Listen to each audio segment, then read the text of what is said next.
The biggest best of 3 Pokemon tournament of all time has just concluded, and we had some big new meta developments. First of all, let's talk about the elephant in the room. Now, I don't know if I should be calling it the Xerneas effect or the CSR effect or the Raging Bolt effect, but essentially the theory goes like this. At the start of the format, there is a clearly best Pokemon. This thing is absolutely broken. What happens next is everyone goes, damn, I need to counter this. I cannot lose to this. This is the best Pokemon of all time. And so you either play it yourself or you hard counter the hell out of it. Then there's some type of high stakes tournament, and because every single person has 700 counters on their team, the Mon underperforms. We saw it with Regai Milwaukee, where CSR Zama wasn't great. We saw it with the early return of Reg F, where Raging Bull Balance was like kinda ducking a little bit. And so people say, oh, it was all hype. Actually, it turns out it's being over-countered. It's not good enough to compete despite the counters, blah, blah, blah, blah, blah. And so recently, we just had the big Victory Road tournament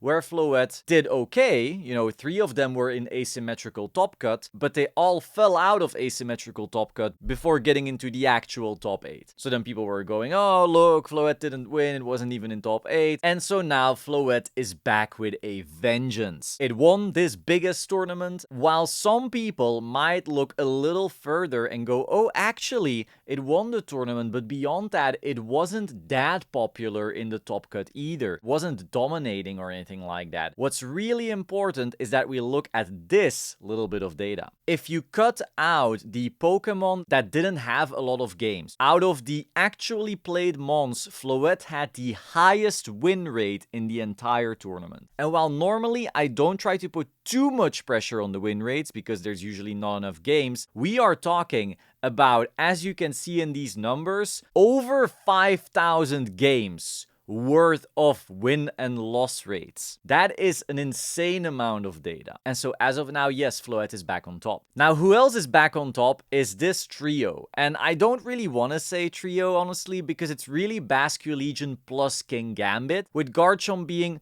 a little bit lower. I just wanted to mention it because I did see a number of like really good players still on it. It's obviously like one of the strongest mons, but these other two are a standout. If we look at the win rates from before there, Basque and King Gambit are some of the most played mons with the highest win rates. It's not hard to see though, because King Gambit, basically, if it gets up a Swords Dance, it one-shots a lot of important stuff if it's wearing black glasses. So you need to have a fighting type ready at that point. On the other hand, maybe you don't want to set it up. Maybe it just has some coverage moves like Iron Head for Floette or a low kick for other King Gambit, alongside its really strong dark moves that it has already. Defiant also makes it really solid into shutting down basically the best support in the game, Incineroar. And Sucker Punch keeps Basculegion honest, which in my opinion is basically the best mon in the format that's not a mega. Basculegion is absolutely broken. It is proving it time and time again. And so basically it's like, oh, I'm gonna play Basque. Oh, and I need a counter for my opponent's Basque, and that's my King Gambit. And then you're like, oh, actually, I need a really good counter for King Gambit, so I'm gonna play Sneasler. And that's how you get the 3 best mons. Now, what is interesting, though, is that the Sneasler actually didn't have the greatest win rate in comparison to these two. So we might start seeing more and more people tech fighting moves on other strong mons to deal with King Gambit, while focusing mostly on the Basque and the King Gambit themselves as like the slightly stronger mons than Sneasler. Only time will tell, though. Now, a next trend is the underrated King. And now I have to say, you have seen this thing rise from nowhere on this channel. Weeks ago, I called, look, there's a bunch of pros on Scizor, and it seems to do well in these like little limitless tours. But back then it was like an ember, you know, we're talking about All Might and the embers of All for One. Back then it was just a little flame. But it turns out right now, this thing is crazy, because if you look back at the win rates, you see Floette being the best most played mon. We see Basque here, we see King Gambit. Whoa, but look who's right behind Floette. It's Scizor. Scizor is actually the second highest win rate mon with solid amounts of play, above Basque, above Kingambit, above these kings of the format that people have been complaining about for weeks. But Scizor, no one complains about little Scizor. Little Scizor is our little rogue guy, he's rogue. He's not a big threat, he's fun. He's my favorite Johtomon, surely. Nope, Scizor is the underrated king, and I think it's time we move this mon from rogue status to trade up meta threat. It's seeing enough play, it has incredible win rate. Now the next hot trend, of course, is subscribing. Be sure to subscribe to this channel. We're gonna be doing a meta analysis every single Monday, recapping what has been happening, what has been shifting, so be subscribed for that. We've had Scizor, we called Scizor. Now here's the next call. It's honestly not a big next call because people have been playing it. Again, we can go back to the win rates, but Hydreigon is gradually creeping up. If you look at the win rates, Hydreigon was right up there. It's in that tier of Basque Legion and Kingambit, despite not seeing the same levels of play. Again, right here you can see Basque like 1,600 players on it, Kingambit 2,000 players on it, Hydreigon only 200. But if you look at its win rates, we're talking about 52.8. Now you might say, oh, but Mega Aggron is also here, but again, it's only 2 players who played it. But when your Hydreigon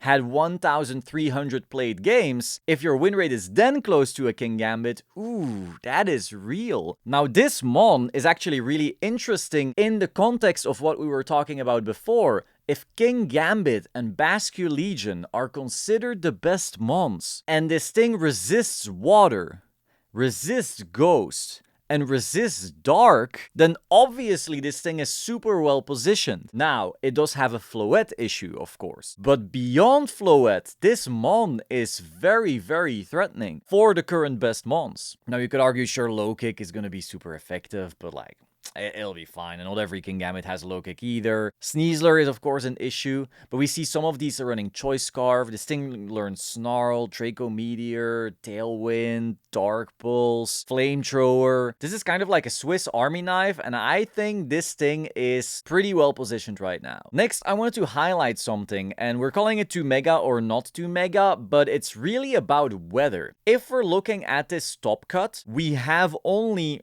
3 Megas setting weather, and one of them doesn't even have to Mega to set weather because, I mean, the Torkoal is also setting weather already. So really, we only have 2 teams in this top 8 that are fully relying on their Mega to control the weather. I feel very different from the early format where it felt like you were either playing Floette Balance or you were playing a full-on weather team. That is not what we're seeing anymore. Ninetales Alola is something we've seen in Reg H as well, where it's cool to turn off your opponent's weather. It's also a very good supportive mon, but you're not a weather team. But I guess the trend I'm kind of talking about here is that the weather wars seem to be changing. We're no longer as heavily into, oh my god, I need my Tyranitar to win this one, I need my Charizard Y to set this up. We don't see nearly as much, Excadrill, Venusaur type of weather abuse. The next big trend, though, was Michael Kelch.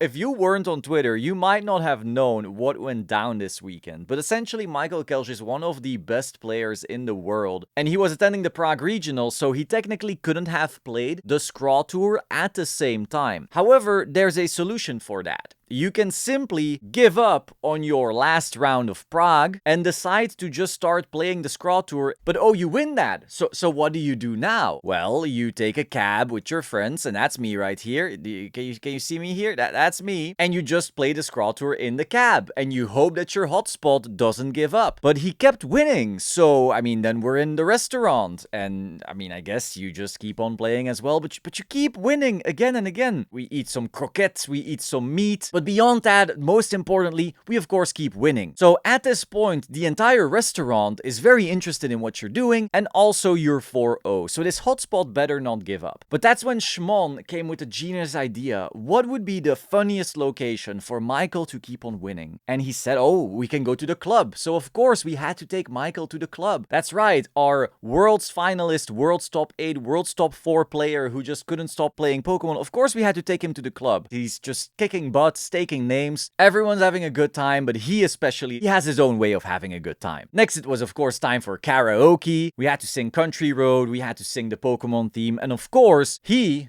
had to play his round at the exact same time.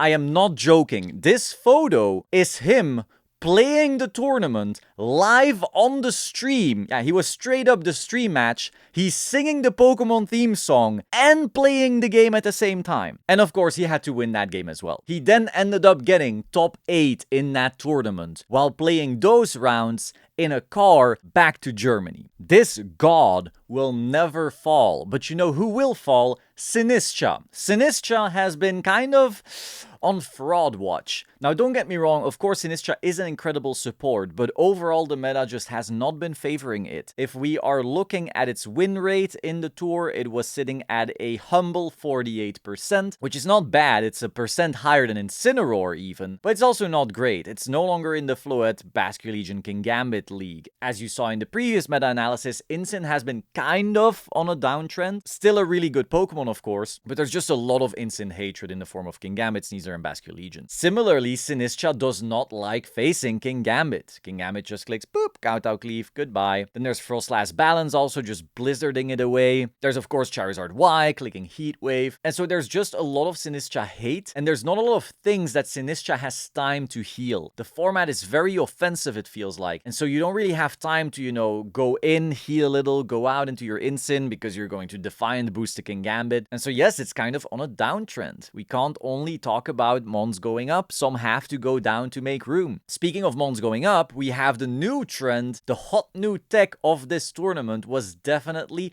Dragon Fang Dragonite. Yes, that's right, we are not playing the Mega Dragonite, we are playing Dragon Fang. So we saw 2 Dragonite making top 4 with this item, but also some similarities. So again, we see the item Dragon Fang, you know, boosting your dragon moves. We also see the ability Multiscale. So Multiscale, of course, incredible ability, but the fact that you choose not to go for Inner Focus, so you don't get Rock Slide flinched, so you don't get faked out, is really interesting to me. I'm guessing you're just afraid of Rock Slide damage as well. You're maybe also afraid of like Blizzard, but I'm pretty sure even through Multiscale, Blizzard is gonna do some real damage. That said, there's some really interesting things in this kit, of course. Like Dragon Claw is going to do unholy damage, especially from an Adamant Dragonite into a Garchomp. It probably doesn't want to take that when the Dragon Fang is also in play. You also have access to Low Kick, which is incredible into Kingambit. You also have Extreme Speed, which is really, really good with all the Focus Sash Aerodactyl running around, and maybe sometimes even Focus Sash Sneasler. If everybody is on Tailwind, being able to close out KOs is really good, and it also lets you beat Sucker Punch Kingambit games. You're not gonna deal a lot of damage to the Kingambit because that's a seal, but you'll be able to get rid of its partners at least. Both sets are a little different though, because we also see the Protect on the one and the Tailwind on the other, so it depends on what your team needs. But the fact that this set wasn't that played, you know, Dragon Fang Dragonite wasn't much of a thing before this tournament, and then 2 of them made top 4 is definitely an indication that there's something there. Now for the replicas, some of the topping players have been posting, so as always you can find their Twitters in the description down below. Mega Umbreon here with that classic Froslass, Kingambit, Sneasler balance team.